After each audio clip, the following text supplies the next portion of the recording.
Bienvenue dans cette explication linéaire. Nous allons étudier un extrait du discours de la servitude volontaire d'Étienne de la Boétie, intitulé Les trois sortes de tyrans. Étienne de la Boétie est né en 1530 et mort en 1563. C'est un auteur humaniste de la Renaissance, ami proche de Montaigne.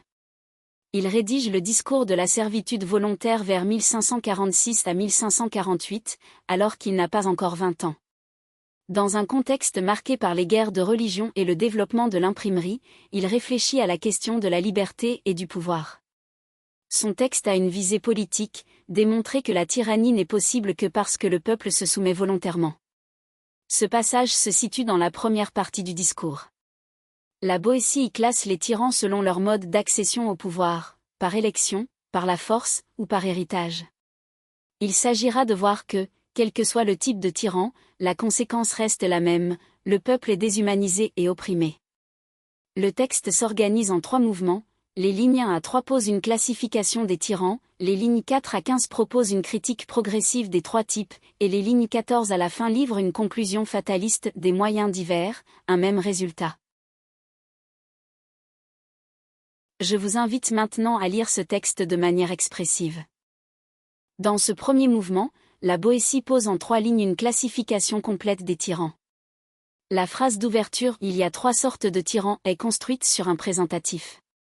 Ce tour impersonnel donne une impression d'évidence, de vérité universelle. Le déterminant numéral 3 annonce immédiatement une liste organisée, comme si la Boétie menait une démonstration presque scientifique. Le rythme ternaire et le parallélisme de construction les uns, les autres, les derniers mettent les 3 types sur le même plan grammatical. Élection, conquête guerrière et héritage sont ainsi présentés comme 3 variantes d'un même phénomène tyrannique. L'utilisation du présent de vérité générale renforce cet effet, la Boétie ne décrit pas un cas particulier, il formule une loi universelle. Pour faire le bilan de ce premier mouvement, en 3 lignes seulement, la Boétie établit une classification complète et symétrique. L'effet de liste organisée suggère que, quelle que soit l'origine du pouvoir, le pouvoir est tyrannique. Dans ce deuxième mouvement, la Boétie passe en revue les 3 types de tyrans, dans un ordre qui s'aggrave progressivement. Il commence par les conquérants, présentés sobrement. L'expression par le droit de la guerre est ironique, le mot droit suggère que les vainqueurs justifient leur violence comme une récompense légitime. L'anaphore de ceux qui installent un parallélisme entre les 3 types.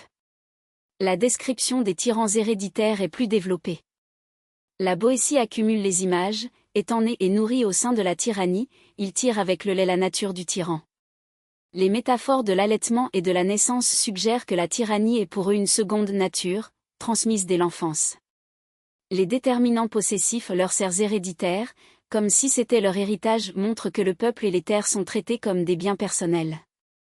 L'antithèse avare ou généreux nuance, peu importe le tempérament, le résultat est le même.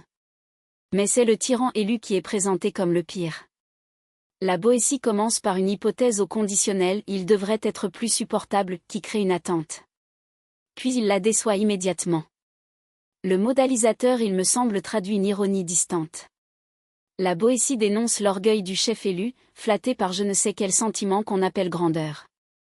L'adverbe souvent montre que le basculement vers la tyrannie héréditaire est fréquent. L'hyperbole il dépasse en tous les vices et même en cruauté les autres tyrans soulignent que le tyran élu est paradoxalement le plus brutal. Les adverbes d'intensité si forts, décrivent comment il écrase le peuple jusqu'à lui faire oublier le souvenir même de la liberté. Pour faire le bilan de ce deuxième mouvement, la critique progresse vers la pire des tyrannies. C'est paradoxalement le tyran élu censé être le plus légitime qui engendre la tyrannie la plus brutale, car il va jusqu'à faire oublier la liberté elle-même.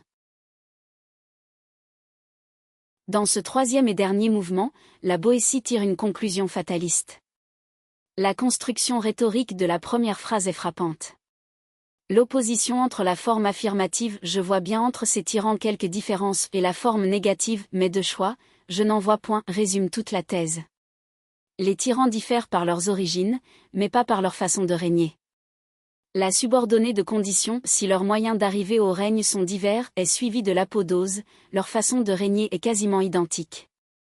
C'est une antithèse structurelle qui clôt la démonstration avec netteté. Vient ensuite une série de 3 images frappantes, construites en parallélisme ternaire.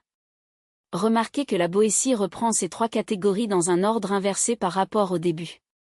Les élus traitent les peuples comme des taureaux à dompter, comparaison qui animalise le peuple, réduit à une bête à mater. Les conquérants en font leur proie, métaphore prédatrice, le peuple est une victime. Les héritiers du trône pensent en faire leurs esclaves naturels, périphrase qui suggère que la domination est si intégrée qu'elle semble normale. Dans les 3 cas, le peuple est déshumanisé. C'est l'animalisation et l'image de la prédation qui expriment le mieux la thèse centrale du discours.